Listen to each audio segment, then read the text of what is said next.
happy Sunday again. So I've really been enjoying doing these videos for Autoimmune Disease Awareness Month and telling you a little bit more about my life with RA. And I realized that this week it's 2 years since I got sick. 2 years since I woke up one day and couldn't walk and had no idea what was going on and had no idea about how much my life was going to change.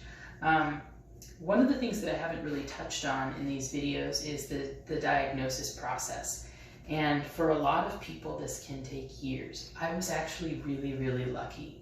For me, I woke up one day and I went to teach my 6 a.m. class, and by the end of my class, I couldn't walk to the point where I thought that one of my students was going to have to drive me home. That was the kind of pain that I was in. I managed to get back to the house, but my partner and I were actually supposed to leave for Boston that day to go up to PAX East. If any of you are video game nerds, you know how awesome that con is. But we canceled our trip that morning because there was no way I could travel. And it's a really good thing we did, because from then on things got worse exponentially.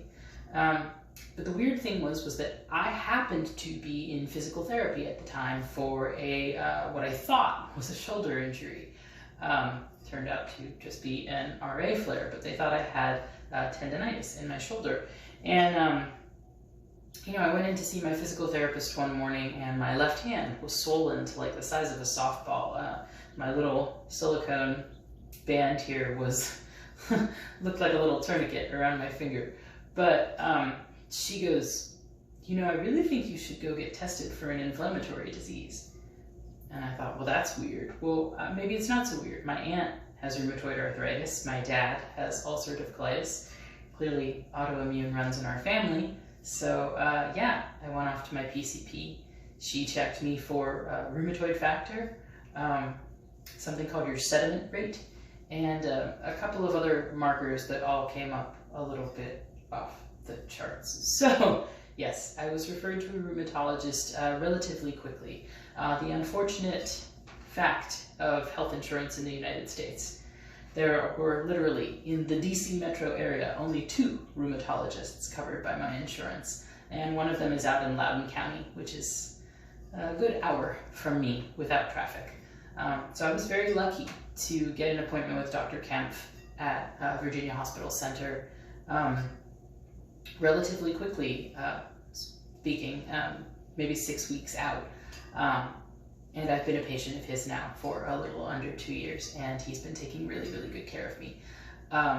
He's the one who initially started me on methotrexate and Enbrel, and now methotrexate and Remicade, and that course of treatment has been keeping me really well.